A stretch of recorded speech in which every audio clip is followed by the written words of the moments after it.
नमस्कार दोस्तों। तो जो आपकी ये हिंदी पेडागोजी की सीरीज़ चल रही है, इसका आज पार्ट 5 है। और अगर आपको ये सीरीज़ पसंद आ रही है तो प्लीज़ आपसे एक रिक्वेस्ट है कि आप जो है चैनल को सब्सक्राइब ज़रूर करें। तो सबसे पहला प्रश्न आपके पास कि भाषा कौशल के संबंध में कौन सा कथन सही नहीं है? यानी आपको बताना है कि कौन सा कथन आपका सही नहीं है। आपको जो है गलत कथन ढूँढना है। सबसे पहले आपके पास कि भाषा कौशल एक क्रम में ही अर्जित किए जाते हैं, यानी भाषा कौशल का एक क्रम होता है, ये तो आपका सही कथन है। अगला आपका भाषा कौशल एक दूसरे को प्रभावित करते हैं, बिल्कुल सही। भाषा के जो कौशल होते हैं, जो आपका सुनना, बोलना, पढ़ना, लिखना होते हैं, 4 कौशल होते हैं, ये क्या होते हैं, एक दूसरे को प्रभावित करते हैं, बिल्कुल ये भी सही है आपका। भाषा कौशल एक दूसरे से संबंधित होते हैं, बिल्कुल सही होते हैं। जो मतलब ये सही है स्टेटमेंट आपका कि भाषा कौशल जो होते हैं वो क्या होते हैं, एक दूसरे से संबंधित होते हैं। भाषा कौशल एक क्रम में अर्जित नहीं किए जाते हैं, ये आपका गलत हो जाएगा कि भाषा कौशल जो होते हैं वह एक ही क्रम में अर्जित किए जाते हैं। यानी सुनना, पहले आप जो है सुनना, फिर बोलना, फिर पढ़ना, फिर लिखना सीखते हो, तो ये एक क्रम में चलता है आपका। तो फिर आपका जो है चौथा ही ऑप्शन इसमें जो है सही हो जाएगा, क्योंकि आपको गलत ढूंढना था। दूसरा प्रश्न आपके पास, बच्चों के भाषा प्रयोग में होने वाली त्रुटियों के संबंध में कौन सा कथन उचित नहीं है? यानी आपको फिर से नेगेटिव इसमें क्या है, गलत ढूंढना है। नहीं है जहाँ पे भी आ जाएगा वो गलत ढूंढना है। त्रुटियों का अर्थ नहीं है शिक्षक में कमी, यानी त्रुटियां जो होती हैं वो ये नहीं बताती हैं कि शिक्षक में कमी, बिल्कुल सही, शिक्षक में कमी नहीं होती है। त्रुटियां सीखने की प्रक्रिया का एक पड़ाव है, बिल्कुल सही। ये भी आपका सही है कि जो आपकी गलतियां होती हैं, बच्चे जब गलतियां करते हैं वह क्या होते हैं, उनके सीखने में क्या होती है, एक पड़ाव का काम करती है। त्रुटियों का अर्थ है भाषा अज्ञानता, ये आपका गलत हो जाएगा कि त्रुटियों का जो अर्थ होता है वह होता है भाषा अज्ञानता, ये आपका गलत हो जाएगा। त्रुटियां बच्चों की मदद का मार्ग तय करती हैं, बिल्कुल सही, ये भी आपका सही हो जाएगा। तो आपका जो है हमको पूछना था इसमें नहीं, मतलब यानी नेगेटिव ढूंढना था, गलत ढूंढना था हमको। तीसरा ऑप्शन आपका सही हो जाएगा कि त्रुटियों का अर्थ है भाषा अज्ञानता, ये आपका गलत ऑप्शन हो जाएगा। अगला है आपका, निम्नलिखित में से कौन सा प्रश्न बच्चों के भाषा आकलन की दृष्टि से सर्वाधिक उपयोगी है? चलिए देखते हैं हम। आपको प्रश्न ढूंढना है, ईदगाह कहानी की मुख्य घटनाएं बताइए, सर्वाधिक उपयोगी है। ईदगाह कहानी के मुख्य पात्र का नाम बताइए, ईदगाह कहानी को अपनी भाषा में सुनाइए, या फिर है ईदगाह कहानी में हामिद ने क्या खरीदा। तो इसमें जो उपयोगी प्रश्न हो जाएगा, जो आपका सबसे महत्वपूर्ण प्रश्न होगा जो आप बच्चों से पूछेंगे, वो हो जाएगा आपका ऑप्शन थर्ड, इसमें सही हो जाएगा कि ईदगाह कहानी को अपनी भाषा में सुनाइए। इससे क्या है, बच्चे जो है अपने विचार रखेंगे और एक आंसर नहीं आएगा, क्योंकि यहाँ पे क्या हो जाएगा, सपोज यहाँ पे ईदगाह कहानी में हामिद ने क्या खरीदा, तो इसमें एक ही उत्तर आएगा, ठीक है।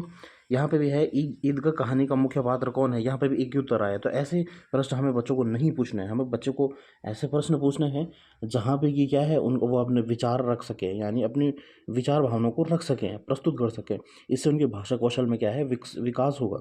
तो ऑप्शन जो है थर्ड आपका सही हो जाएगा।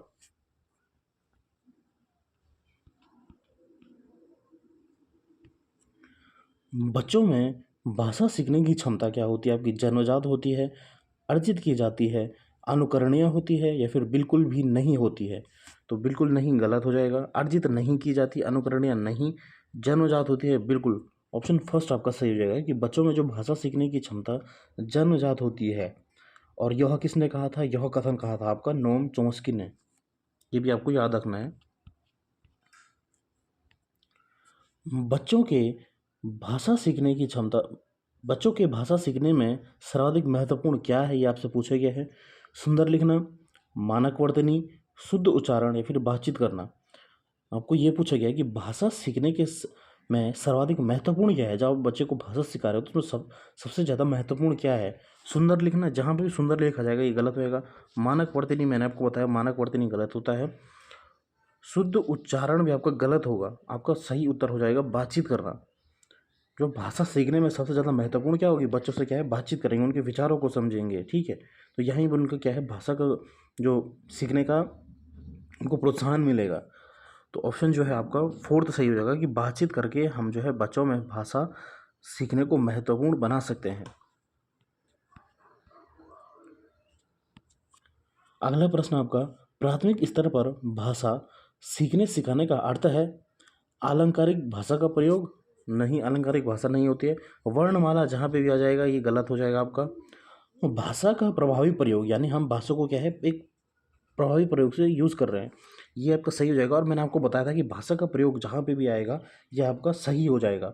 और व्याकरण, व्याकरण के नियम, नियम पढ़ना, मानक वर्तनी, ये सब आपको क्या है गलत हो जाता है। साहित्य की रचना नहीं। तो ऑप्शन जो है आपका थर्ड सही हो जाएगा कि भाषा की प्रभावी प्रयोग आपका सही हो जाएगा। बच्चे सामाजिक अंतःक्रिया से भाषा सीखते हैं, यह विचार किसका है? तो जहाँ पे भी आपका जो है समाज आ जाएगा, संस्कृति आ जाएगी, इसका उत्तर आपका हो जाएगा वाइगॉस्की। कई बार आपका ये प्रश्न पूछा गया है, तो आपको याद रखना जहाँ पे भी समाज आएगा या फिर संस्कृति आएगी तो उसका जो सपोर्ट करते हैं वो है आपके वाइगॉस्की। प्राथमिक स्तर के बच्चों में भाषा विकास की दृष्टि से सर्वाधिक महत्वपूर्ण क्या है?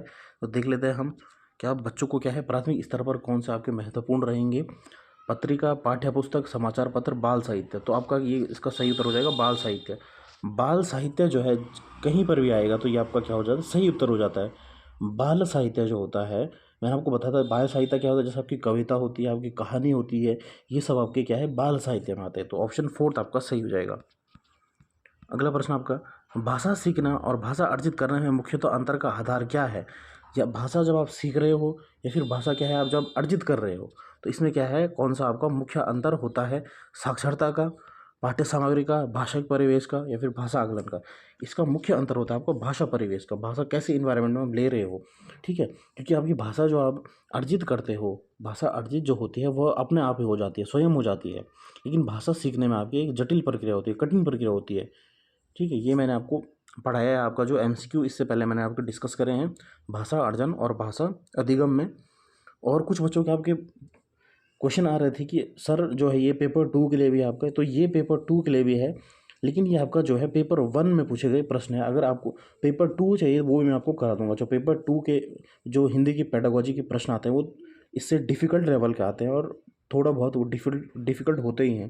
पेपर 1 जो होता है उसकी हिंदी पेडागोजी वो थोड़ा आसान होती है, लेकिन पेपर 2 की जो है टफ हो जाती है। तो वो भी मैं इसके बाद आपको करा दूंगा। तो आपसे रिक्वेस्ट है कि आप जो है चैनल पे बने रहें और चैनल को सब्सक्राइब जरूर करें और शेयर करें अपने फ्रेंड्स से। तो चलिए अगला प्रश्न देखते हैं अब हम। प्राथमिक स्तर पर बच्चों की सर्वाधिक महत्व किसे देंगे आप?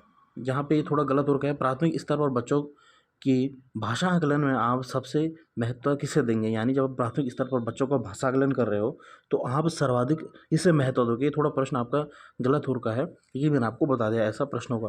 पोर्टफोलियो बिल्कुल सही, लिखित परीक्षा नहीं, जांच सूची नहीं, प्रश्नवाली नहीं। जहाँ पे भी आपको पोर्टफोलियो आ जाएगा, यानी पोर्टफोलियो एक ऐसी फाइल होती है जिसमें बच्चों को क्या है, जब से उसने एंट्री ली स्कूल में और जब तक वो स्कूल से बाहर नहीं गया उसकी पूरी एक्टिविटी, दिनचर्या, उसने कितने खेलों में भाग लिया, उसने क्या क्या उसके नंबर रहे, सब ऑल टोटल बच्चे का इस फाइल में रिकॉर्ड रहता है। तो इससे हम बच्चों का भाषा का आकलन भी कर सकते हैं। तो ये आपका पोर्टफोलियो बहुत महत्वपूर्ण होता है। तो पहला ही उत्तर आपका सही हो जाएगा। अगला है आपका कि पढ़ने की प्रक्रिया में सर्वाधिक महत्वपूर्ण क्या है? जब आप पढ़ने की प्रक्रिया कर रहे हो उसमें महत्वपूर्ण क्या हो जाएगा? प्रवाह हो जाएगा, अक्षर ज्ञान हो जाएगा, अर्थ हो जाएगा, या फिर गति हो जाएगी? तो एक बात मैं आपको बता देता हूँ यहाँ पे कि जहाँ पे भी आपका जो है अर्थ ग्रहण करना आएगा, यानी आप किसी पैराग्राफ को पढ़ रहे हो और उससे क्या है बच्चों को, सपोज एक बच्चों को आप पैराग्राफ दिया तो क्या है प्रवाह से नहीं होगा कि वो कितने जल्दी पढ़ता है, अक्षर ज्ञान से भी नहीं होगा, अर्थ से होगा। यानी बच्चे ने उस पैराग्राफ का अर्थ ग्रहण किया या नहीं किया। तो ये होता है आपका पढ़ने की प्रक्रिया में सर्वाधिक महत्वपूर्ण होगा आपका अर्थ ग्रहण करना। तो जो है तीसरा ऑप्शन आपका सही हो जाएगा। और एक कई बार आपका प्रश्न पूछा गया है अर्थ ग्रहण करना, तो आपका क्या हो जाएगा, सही हो जाएगा, गलत नहीं होगा, सही हो जाएगा। ये आपको याद रखना है। अगला आपका बच्चों को लिखना सिखाने में सबसे अधिक महत्वपूर्ण है, यानी जब बच्चों को आप क्या लिखना सिखा रहे हो तो सबसे अधिक महत्वपूर्ण क्या है? काव्यात्मक भाषा, विचारों की अभिव्यक्ति, सुंदर लेखन, या फिर वर्तनी की शुद्धता? यहाँ पे वर्तनी की शुद्धता आ जाएगी, गलत हो जाएगा। सुंदर लेखन भी गलत हो जाएगा। विचारों की अभिव्यक्ति सही हो जाएगी। यानी हमें बच्चों को क्या है अपने विचारों की अभिव्यक्ति देना चाहिए। इससे क्या है वह जब वो सपोज उन्हें लेखन की क्षमता भी इससे विकसित होती है, क्योंकि क्या है जब बच्चे अपने विचारों को अभिव्यक्त करेंगे तो इससे क्या है वो चिंतन करेंगे, तो उनकी जो है लेखन प्रक्रिया जो कौशल है वह भी क्या हो विकसित हो जाएगा। ठीक है, तो ऑप्शन सेकंड आपका सही हो जाएगा, विचारों की अभिव्यक्ति। अगला प्रश्न आपका, प्राथमिक स्तर पर बच्चों के लिए पाठ्य पुस्तक निर्माण के में आप सर्वाधिक महत्वपूर्ण किसे मानते हैं? यानी जब आप पाठ्य पुस्तक का जो है चूज़ कर रहे हो, कौन सी किताब बच्चे के लिए सही होगी, तो इसमें से कौन सा सही रहेगा? चलिए देखते हैं हम। भाषा का विविध गद्य साहित्य, यानी ऐसी किताब जिसमें क्या है, भाषा का गद्य साहित्य हो। प्रसिद्ध लेखक, यानी किसी प्रसिद्ध लेखक की किताब दिखाएंगे। प्रसिद्ध रचनाएं, या फिर भाषा की विभिन्न रंगतें। बिल्कुल आपका चौथा ऑप्शन सही हो जाएगा। आपको बच्चों को ऐसी किताब देनी है जिसमें भाषा की जो है विभिन्न रंगतें हों, उसे हर चीज़ हो उसमें, चाहे ग्रामर हो या फिर उसमें बाल साहित्य हो, कुछ भी हो उसमें, उसका क्या है, विभिन्न रंगतें हो भाषा की। तो ऑप्शन जो है फोर्थ आपका सही हो जाएगा। बहुभाषिक कक्षा में मातृभाषा के प्रयोग को, यानी जब आपकी बहुभाषिक क्लास होती है, कक्षा होती है, वहाँ पे क्या है, मातृभाषा के प्रयोग को आप क्या करेंगे, अनदेखा कर दिया जाना चाहिए। बिल्कुल गलत, कि मातृभाषा को अनदेखा नहीं करना है। मातृभाषा क्या होता है, एक एक बेटर ऑप्शन होता है आपका टीचर के पास, ठीक है। अस्वीकार किया जाना चाहिए, यानी क्या है, आपको अस्वीकार किया जाना चाहिए, ये भी आपको गलत होगा। स्वीकार किया जाना चाहिए, यानी क्या है, आप जो है मातृभाषा को क्या है, स्वीकार कर रहे हैं, बिल्कुल सही। अधिक बेहतर नहीं दिया जाना चाहिए, गलत हो जाएगा। आपको जो है एक बहुभाषिकता क्लास में क्या है, मातृभाषा का प्रयोग को भी बल देना चाहिए। बहुभाषिक कक्षा क्या होती है, ऐसी कक्षा जहाँ पे भी क्या है, हर जो है हर पृष्ठभूमि से आपके बच्चे आए रहते हैं जिनकी अलग अलग भाषा होती है, तो उसे हम बोलते हैं बहुभाषिक कक्षा, ठीक है। तो हमें क्या है, उसकी मातृभाषा को स्वीकार करना चाहिए। अगला प्रश्न आपका, भाषा सीखने सिखाने में सर्वाधिक महत्वपूर्ण क्या है? फिर आप बच्चों को भाषा सिखा रहे हो तो उसमें सबसे महत्वपूर्ण क्या रहेगा? संचार माध्यमों का प्रयोग, अभिभावकों का साक्षर होना, भाषा शिक्षक का भाषा ज्ञान, या फिर भाषा का समृद्ध परिवेश। तो इसका सही उत्तर हो जाएगा भाषा का समृद्ध परिवेश। आपको जो है बच्चों को क्या है, एक भाषिक परिवेश देना पड़ेगा, जिसके द्वारा यानी परिवेश यानी एक इन्वायरमेंट पैदा करना पड़ेगा, जिससे क्या है, बच्चे जो हैं वो सीख सकेंगे उस भाषा को, ठीक है। तो आपका जो है चौथा ऑप्शन आपका सही हो जाएगा इसमें। 16 प्रश्न आपका, प्राथमिक स्तर पर बच्चों की भाषा आकलन करने का उद्देश्य क्या है? या आपसे पूछा गया, जब प्राथमिक स्तर पर बच्चों का भाषा आकलन करते हो, उसका उद्देश्य क्या है? उसकी पठन क्षमता का आकलन करना, कि केवल आप उसकी पठन क्षमता का आकलन करोगे, गलत हो जाएगा। उसकी भाषा प्रयोग की क्षमता, मैंने आपको बोला कहीं पे भी आपका भाषा प्रयोग की क्षमता आ जाएगी, ये आपका सही ऑप्शन हो जाएगा। आपको बाकी ऑप्शन देखना ही नहीं है, जहाँ पे भी भाषा प्रयोग आएगी ये आपका बिल्कुल सही हो जाता है। अर्थ ग्रहण करना आएगा, ये आपका सही हो जाता है। अगला आपका, इनमें से कौन सा भाषा आकलन में सबसे कम प्रभावी तरीका है? यानी आपको पूछेगा इनमें से कौन सा भाषा आकलन में सबसे कम प्रभावी तरीका है? कहानी कहना, कहानी लिखना, घटना वर्णन, या फिर श्रुतलेख। तो इसका सही उत्तर हो जाएगा आपका श्रुतलेख, यानी सुनकर लिखना। श्रुतलेख आपका जो है सही उत्तर हो जाएगा इसमें। अगला आपका, आकलन की प्रक्रिया में केवल बच्चे की क्षमताओं का आकलन नहीं होता है, बल्कि शिक्षक प्रक्रिया का भी आकलन होता है। यह विचार क्या है कि जब हम आकलन करते हैं तो इसमें केवल हम बच्चों का आकलन नहीं करते हैं, बल्कि शिक्षक की शिक्षण प्रक्रिया, यानी जो टीचर है वह कैसा पढ़ा रहा है उसका आकलन भी होता है। बिल्कुल, ये तो कथन सत्य होगा आपका। पूर्ण तो सत्य है, असत्य है, पूर्ण तो गलत है, निराधार है, तो पूर्ण तो सत्य है, यानी पहला ऑप्शन आपका सही हो जाएगा। कि जब भी हम आकलन करते हैं तो हम केवल बच्चे का आकलन नहीं करते हैं, उसमें क्या होता है कि शिक्षक की कैसा आपका शिक्षक पढ़ा रहा है, क्या उसकी शिक्षण प्रक्रिया सही है नहीं है, इन चीज़ों का आकलन भी होता है। तो ऑप्शन जो है आपका पहला ये सही हो जाएगा कि यह कथन क्या है, सत्य है। रीमा ने तीसरी कक्षा में पढ़ने वाली रितिका की भाषा क्षमता, भाषा निष्पादन सामग्री, क्रमिक प्रगति का ब्यौरा उसके अभिभावकों को दिया। रीमा ने, यहाँ पे हो जाएगा रीमा ने डैश के आधार पर, रीमा ने डैश के आधार पर यह जानकारी दी। यानी रीमा ने क्या है, जो तीसरी कक्षा में पढ़ने वाली रितिका है उसकी भाषा क्षमता या फिर भाषा निष्पादन सामग्री या फिर उसके अभिभावकों को दी। तो यहाँ पे वह क्या कर रही है, उसकी पूरी जानकारी जो रितिका जो है उसकी पूरी जानकारी जो है उसके पेरेंट्स को दे रही है। तो कैसे दे सकती है वो, चलिए देखते हैं, ऑप्शन देख लेते हैं हम। अवलोकन करके, यानी ऑब्जर्व करके, पोर्टफोलियो, जांच सूची, या फिर लिखित परीक्षा। तो मैंने आपको बोला कि पोर्टफोलियो एक फाइल होती है जहाँ पे बच्चे की पूरी एक्टिविटी रखी जाती है। तो ऑप्शन सेकंड आपका सही हो जाएगा कि पोर्टफोलियो के माध्यम से ही जो आपकी रीमा होती है और रितिका की जो भाषा क्षमता, भाषा निष्पादन की जो प्रगति होती है उसका जो है ब्यौरा उसके अभिभावकों को देती है। तो ऑप्शन जो सेकंड आपका सही हो जाएगा। पहली कक्षा में, यहाँ पे डैश हो जाएगा, पहली कक्षा में, यहाँ डैश होगा, पहली कक्षा में डैश भी लिखने के अंतर्गत आता है।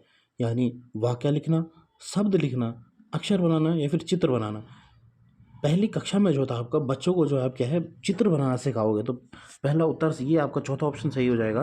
ये आपको याद रखना है, कई बार पूछा भी गया है आपका कि पहली कक्षा में जो है आपको बच्चों को क्या है लिखने में क्या आता है, तो पहले आपको क्या है बच्चों को क्या है चित्र बनाना सिखाएंगे आपकी पहली कक्षा में।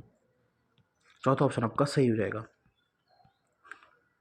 प्राथमिक स्तर पर पढ़ना सीखने में सबसे कम महत्वपूर्ण क्या है? अनुमान लगाना, संदर्भ अनुसार अर्थ ग्रहण करना, अक्षरों की पहचान करना, पढ़ने का उद्देश्य। तो जो है पढ़ना सीखने में सबसे कम महत्वपूर्ण, यानी सबसे कम महत्वपूर्ण होगा अनुमान आप लगाते हो, संदर्भ के अनुसार अर्थ ग्रहण भी करते हो, अक्षरों की पहचान जो होता है या फिर पढ़ने का उद्देश्य। तो यहाँ पे हो जाएगा प्राथमिक स्तर पढ़ना सीखने में अक्षरों की पहचान भी होती है बच्चों को, तो पढ़ने का उद्देश्य बिल्कुल, क्योंकि क्या है वह बहुत छोटे होते हैं, प्राथमिक स्तर पे हैं, तो उनको पढ़ने का उद्देश्य उतना महत्वपूर्ण नहीं होता है। तो ऑप्शन जो है आपका फोर्थ आपका सही ऑप्शन हो जाएगा।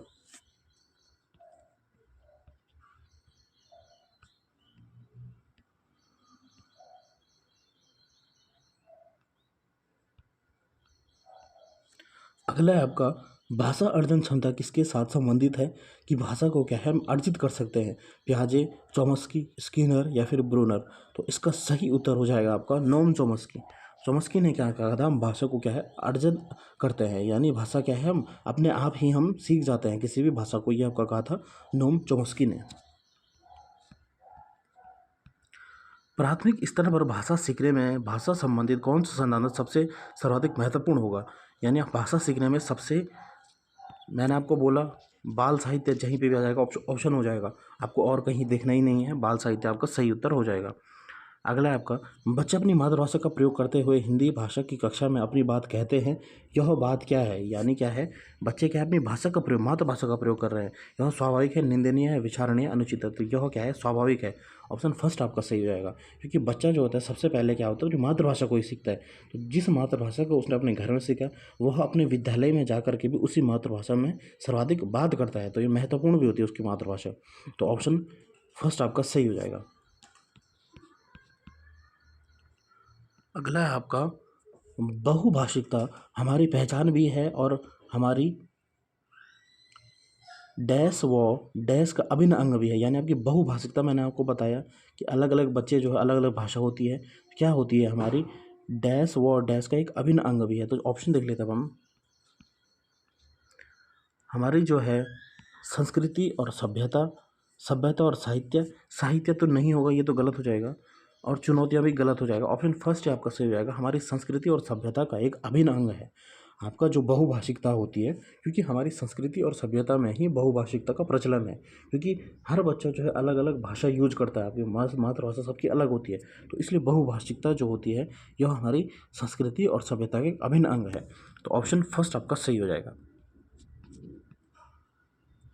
अगला है आपका प्राथमिक स्तर की पाठ्य पुस्तक में कार्टून, भाषण, विज्ञापन आदि बच्चों के भाषा क्षमता का विकास में है, क्या करती है? मतलब ये पूछा गया आपका, तो आपके कार्टून होती है, सहायक होती है, बाधक होती है, निरर्थक होती है या फिर अनुपयोगी होती है? बिल्कुल सहायक होती है, क्योंकि आप बच्चों को क्या है कार्टून, पिक्चर इनके द्वारा क्या है भाषा की क्षमता का विकास करोगे, क्योंकि बच्चा क्या है अभी छोटा है। अगला है आपका पाँचवीं कक्षा की सुहानी पाँचों किन्हें, आँखें, दोनों आदि शब्द लिखती है, आप सुहानी की लेखन क्षमता के बारे में आप क्या कहेंगे? देख लेते हैं अब हम। वह अनुनासिक चिन्ह का प्रयोग बिल्कुल नहीं करती है, कि वह क्या है अनुनासिक चिन्ह का प्रयोग नहीं करते, ये तो आपका गलत हो जाएगा। फिर है आपका वह अनुनासिक चिन्ह के प्रयोग के प्रति सहज है, यानी उसे पता है कि कहाँ पे कॉमा लगाना है, कहाँ पे फुल स्टॉप लगाना है, ठीक है, ये आपका सही है। वह अनुनासिक चिन्ह के प्रयोग के प्रति लापरवाह है, नहीं, वह अनुनासिक चिन्ह के नियम का, ये गलत हो जाएगा। ऑप्शन फर्स्ट आपका सही, इसीलिए क्या है वह यहाँ पे क्या है कॉमा लगा रही है, पाँचों, किन्हें, आँखों, तो ये क्या है उसे क्या है अनुनासिक चिन्ह लगाने का क्या है प्रति सहज है वो। विद्यालय में भाषा शिक्षण के कोई कार्यक्रम शुरू करते समय महत्वपूर्ण क्या रहेगा? यानी आप विद्यालय में क्या है ऐसे शिक्षा आप कोई कार्य करा रहे हो तो क्या महत्वपूर्ण रहेगा? बच्चों की लिखित क्षमता की पहचान कराओगे, बिल्कुल गलत हो जाएगा। बच्चों की सहज भाषा की क्षमता की पहचान कराओगे, बिल्कुल सही। बच्चों की सहज मौखिक अभिव्यक्ति की पहचान, नहीं। बच्चों की पठन क्षमता का पहचान, नहीं। तो यहाँ पे हो जाएगा भाषा की क्षमता की पहचान कराओगे। और मैंने आपको बोला जहाँ पे आपका भाषा की क्षमता आएगा, किसी भी ऑप्शन में आपको भाषा की क्षमता रहेगा, तो वहाँ वही उत्तर आपका क्या है, सही हो जाएगा। तो ऑप्शन सेकंड आपका सही हो जाएगा।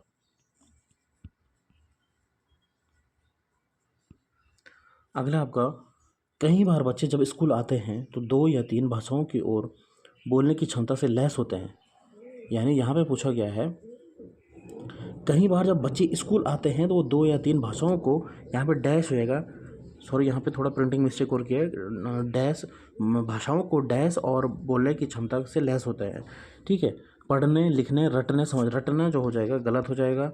और यहाँ पे जो है पढ़ना और बोलने की क्षमता से लैस होते हैं। कई बार बच्चे स्कूल आते हैं तो 2 या 3 भाषाओं को पढ़ना लिखना, पढ़ नहीं सकते हैं, ये भी गलत हो जाएगा। लिखने की गलत हो जाएगा। समझना, बिल्कुल समझना आपका सही हो जाएगा कि जब बच्चा क्या है स्कूल आता है तो 2 या 3 भाषाओं की जो होता है समझने और बोलने की उसमें क्षमता होती है।